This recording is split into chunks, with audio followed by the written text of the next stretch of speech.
चला जाणून घेऊया प्रॉक्सी एडिटिंग कशी करायची स्मार्टकट प्रोमध्ये। आपण प्रॉक्सी एडिटिंग का वापरतो?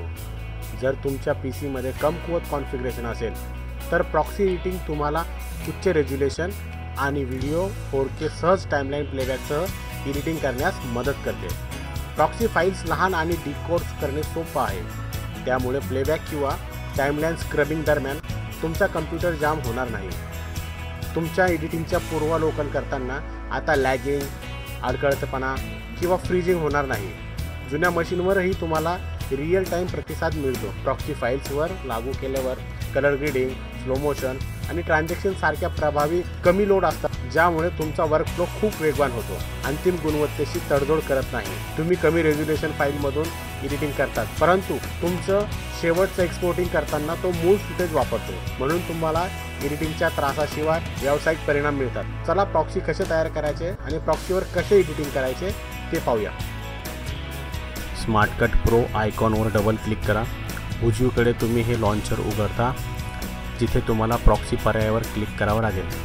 प्रॉक्सी पर्यायावर क्लिक केल्यानंतर तुम्ही हा लेआउट उघडाल आणि नंतर प्रॉक्सी क्रिएटर उघडेल।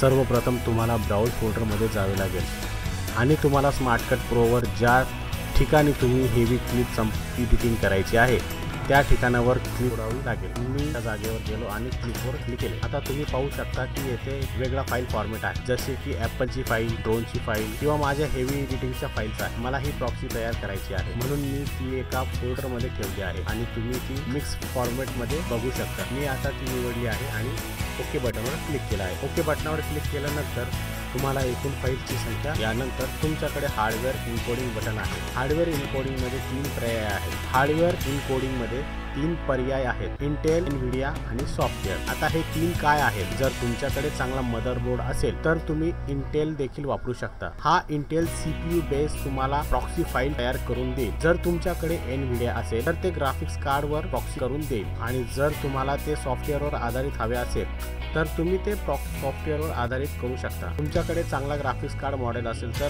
तुम्ही ग्राफिक्स कार्ड वापरा। तुमचा एन्कोडिंग फास्ट होईल, म्हणजे प्रॉक्सी फाईल लवकर तयार होईल। आता माझ्याकडे पीसी मध्ये माझ्या हार्डवेअर आहे, म्हणून मी एनव्हिडियाला निवडले आहे। जर तुमच्याकडे AMD ग्राफिक्स कार्ड असेल तर तुम्हाला AMD वर एनव्हिडियावर देखील काम करता येईल। मी ग्राफिक्स कार्ड निवडले आहे आणि येथे स्टार्ट बटन दाबले। आमचा प्रॉक्सी फाईल तयार आहे। किती वेळ लागेल हे तुमच्या हार्डवेअरवर अवलंबून आहे। साधारणपणे जर तुम्ही तुमचा पीसी कॉन्फिगरेशन बद्दल जर बोलायचं झालं तर 1 तासाला ते अर्धा तासासाठी देखील बनवून देईल। ते तुमच्या हार्डवेअरवर अवलंबून आहे। तयार केली आहे। मी माय कम्प्युटर मध्ये जातो। तुम्ही बघू शकता मी वेल्डिंग प्रॉक्सी मध्ये F ड्राइव्ह वापरला आहे। तेथे प्रॉक्सी फाईल तयार झाली आहे। प्रॉक्सी तयार करण्याची संपूर्ण प्रक्रिया आता येथे संपली। आता एडिटिंग कडे जाऊया। स्मार्टकट प्रो ॲप्लिकेशन उघडा आणि नवीन वर क्लिक करा। नवीन फाईलवर क्लिक केल्यानंतर आपण डिफॉल्ट प्रीसेट निवडला आहे आणि मी येथे प्रॉक्सी एडिट नावाने प्रोजेक्ट तयार केला आणि त्याला ओपन केला। आता इथे सर्व प्रॉक्सी फाईल फोल्डर तयार करून सर्व प्रॉक्सी फाईल इम्पोर्ट करू शकतो।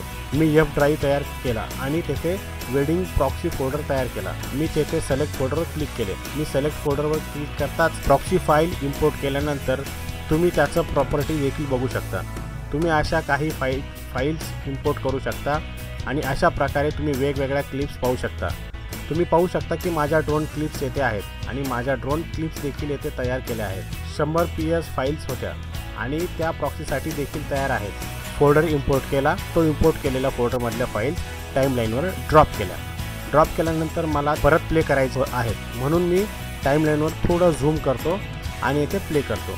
मी तुम्हाला सांगितल्याप्रमाणे सर्व फाईल्स एडिटिंग करताना टाईमलाईनवर खूप स्मूथ आणि सॉफ्ट आहेत। प्ले करा आणि एडिट करा। मला काही ट्रान्झॅक्शन वापरायचे आहे।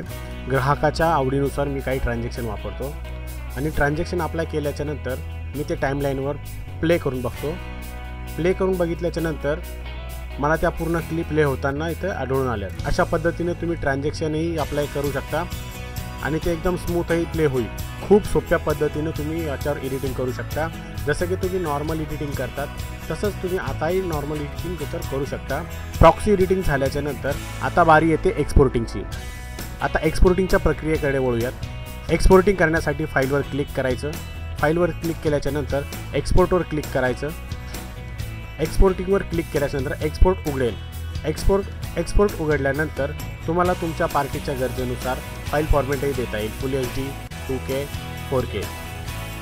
प्रॉक्सी फाईल एडिटिंग करताना याची एक खासियत आहे, तो एक्सपोर्टिंग करताना प्रॉक्सी फाईलची एक्सपोर्टिंग करताना तो ओरिजिनल क्लिप देतो त्याच इथे फाईलला नाव देतो मी 4K एडिटिंग आणि जसं नाव दिलं 4K एडिटिंग प्रॉक्सी नाव दिल्याच्यानंतर त्याला ओके म्हणतो. ओके केल्याच्यानंतर तर अशा प्रकारे तुम्ही प्रॉक्सी एडिटिंग अगदी सहज आणि सोप्या पद्धतीने मोनार्च स्मार्ट कटमध्ये करू शकता. व्हिडिओ बघितल्याबद्दल धन्यवाद.